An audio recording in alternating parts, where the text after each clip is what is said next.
आणि यानंतर राज्याच्या राजकारणातली एक धक्कादायक बातमी। अर्थसंकल्पीय अधिवेशनाच्या शेवटच्या दिवशी आज विधिमंडळामध्ये एक मोठा प्रकार घडला। लॉबीमध्ये विधिमंडळाच्या लॉबीमध्ये मंत्री दादा भुसे आणि शिंदे गटाचेच कर्जतचे आमदार महेंद्र थोरवे यांच्यामध्ये नीट राडा झाला। दोनही नेत्यांनी एकमेकांना धक्काबुक्की केली। मग शिंदे गटाचेच आमदार भरत गोगावले आणि मंत्री शंभूराज देसाई यांनी मध्यस्थी केलं आणि या दोनही नेत्यांना एकमेकांपासून दूर केलं। पण शिंदे गटाच्याच मंत्री आणि आमदारांमध्ये झालेल्या धक्काबुक्कीमुळे लॉबीमध्ये मात्र खळबळ उडाली।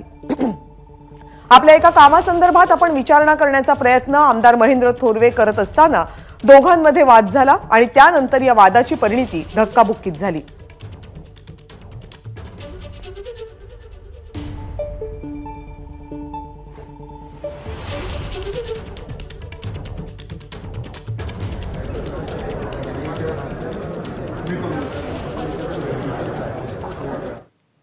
आणि या सगळ्या प्रकारावर शिंदे गटाचे आमदार महेंद्र थोरवे यांनी काय प्रतिक्रिया दिली बघूया।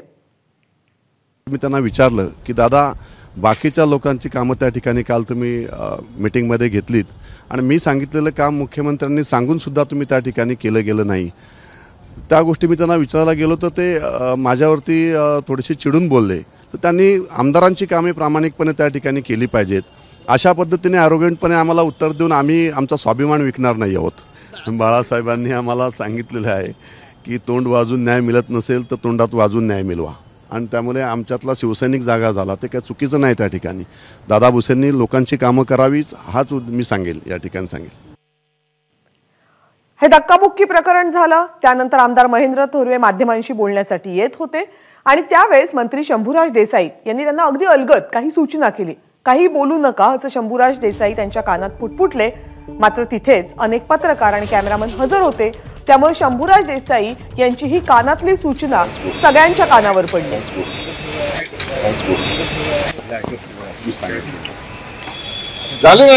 मी बोललो ना सगळं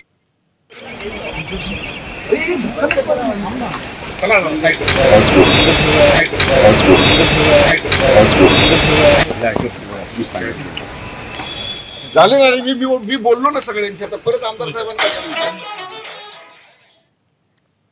अर्थातच विधिमंडळाचं अधिवेशन सुरू असताना लॉबीमध्ये असा काही प्रकार घडेल आणि त्यावर विरोधक संतप्त होणार नाही हे घडणं अशक्य आणि त्यामुळे विरोधी आमदारांनी आज सरकारला याच मुद्द्यावरून धारेवर धरलं।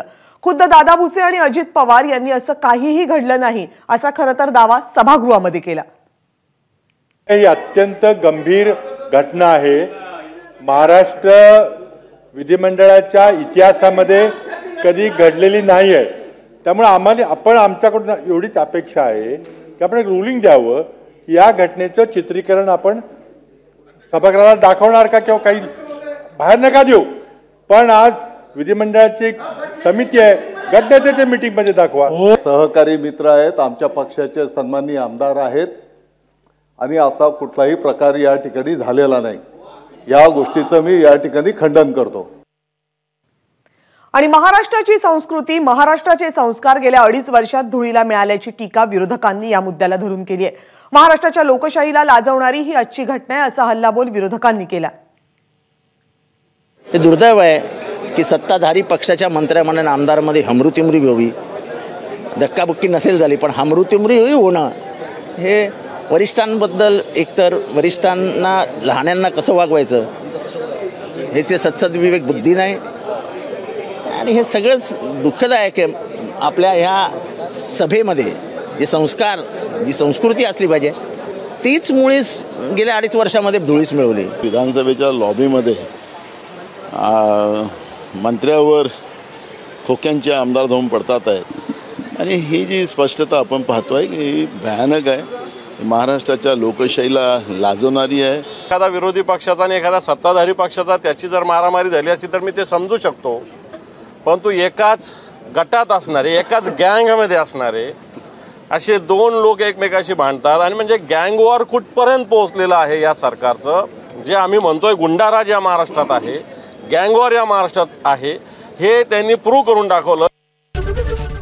एबीपी माझा उघडा डोळे बघा नीट।